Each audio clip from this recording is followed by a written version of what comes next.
Hello, and welcome to Afternoon Tea with Karen and Karen's Library, which is a warning that it's mostly footage. It is not fun with documents.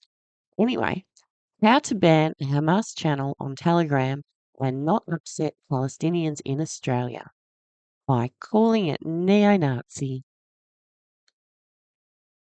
I have some footage from other countries from a year ago.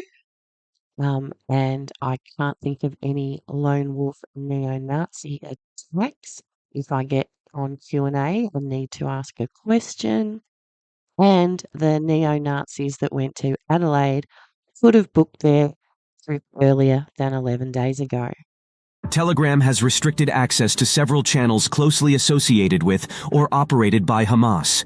This suppresses the main sources of propaganda in support of Hamas since the beginning of the escalation around the Gaza Strip. Lately, Telegram CEO Pavel Durov wrote that he was hesitant to shut down the channels used by Hamas because Hamas had used Telegram days earlier to warn civilians to evacuate the area before the attack.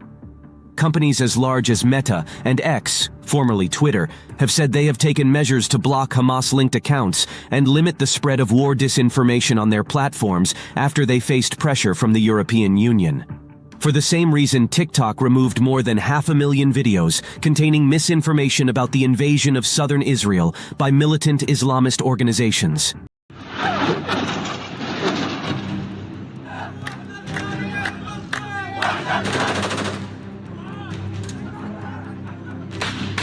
Allahu Akbar!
It's a decentralized transnational terrorist group. So we've got members in many, many different countries that we're looking at who are engaging in this space. And what they do is they inspire each other, they share extremist content and manifestos, and they seek to incite terrorism by lone actors in particular. And there have been a couple of cases in Europe and also the US where individuals directly influenced by this site and this group have carried out deadly attacks. Is there aggression, if I can put it like that, against any particular group? They're an extreme right neo-Nazi group. So to that extent, they're focused on migrants, Muslims, Jews, anyone who fits outside the spectrum of who they believe are acceptable members of society. I think neo-Nazis in a nutshell. Is it possible to gauge how big and how influential they potentially are? Well, the movement, online movement's been around for a prolonged period of time and has many hundreds of individuals actively participating. It's a pin drop, it's the tip of the iceberg of what's going on out there, but what makes this particular forum important is just the extreme nature of it. The extremity of the material, the fact that people actively incite and actively encourage each other to carry out attacks, as opposed to building a movement.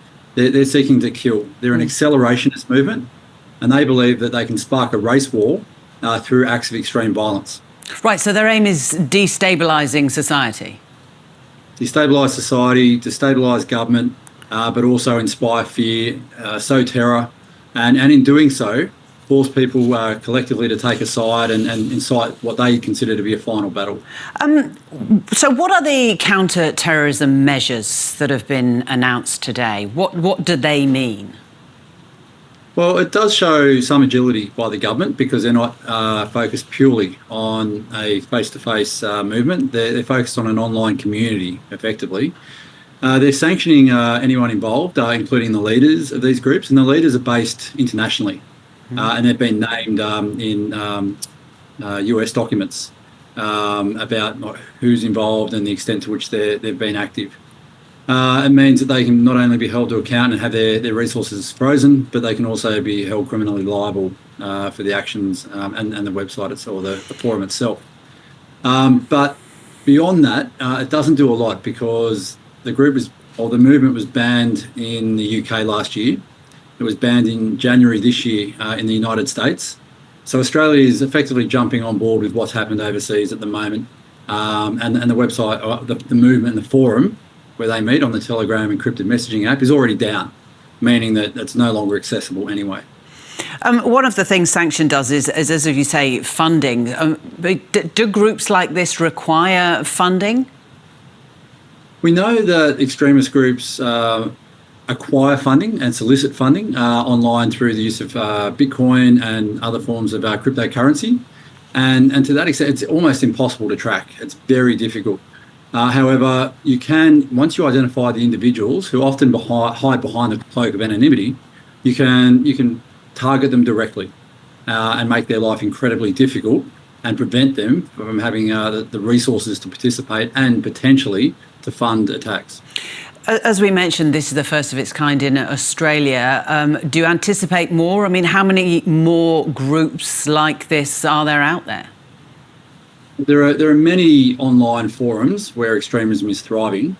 Unfortunately, this is an extreme example because what we're seeing now daily on forums like X is extremist content from Australians who are prepared to put their face, some who aren't, targeting minority communities, threatening minority communities, and seeking to incite violence. And that's occurring in plain sight. So not in these encrypted messaging app forums where there's a level of secrecy. They're openly calling for it on forums like X. And that really has to be taken seriously. And that really should be the front line of the battle to address violent extremism in this country. Now, a white supremacist online network has been slapped with counter-terrorism sanctions as part of the federal government's crackdown on anti-Semitism. Our political reporter, Olivia Casely, joins us now from Canberra. Olivia, good morning. So it's now going to be a criminal offence to deal with the group known as Terrorgram. Well, Foreign Minister Penny Wong announced these sanctions this morning. Ultimately, Telegram is essentially a network that uses encrypted messaging apps to spread white supremacist content online. It is the first time that an online entity has been subject to these kinds of sanctions, which include a time in jail, up to 10 years, as well as heavy fines. This broader crackdown on far-right groups, though, comes as federal parliament will sit this week, and national security as well as anti-Semitism is going to be a key focus. The Albanese government has been under pressure to reveal who knew what when regarding the discovery of a caravan packed with explosives. Ultimately, the coalition argues that the government hasn't been strong enough in clamping down on anti-Semitism, and they'll be using this sitting fortnight to push for a number of measures, including mandatory minimum sentences for terror offences. Labor, on the other hand, will be looking to legislate stronger hate speech laws to try and tackle anti-Semitism. Time is of the essence, though. This could well be the last sitting fortnight before an election. Germany was having trouble, what a sad, sad story. Needed a new leader to restore its former glory. Where, oh, where was he? Where could that man be? We looked around and then we found a man for you and me. And now it's Springtime for Hitler and Germany. Deutschland is happy and gay. We're marching to a faster pace. Look out, here comes the master race. Springtime for Hitler and Germany. Winter for Poland and France. Springtime for Hitler and Germany. Come on, Germans, go into your dance.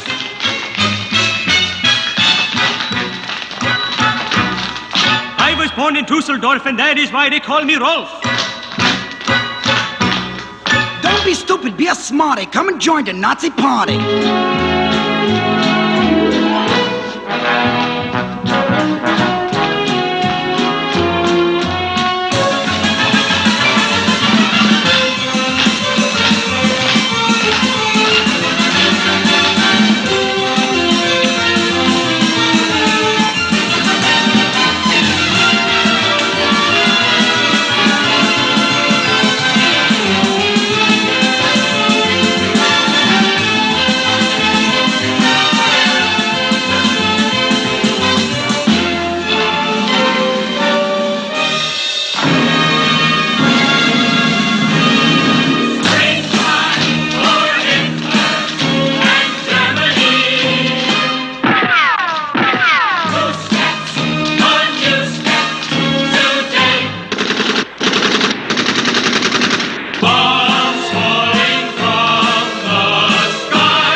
And that will do.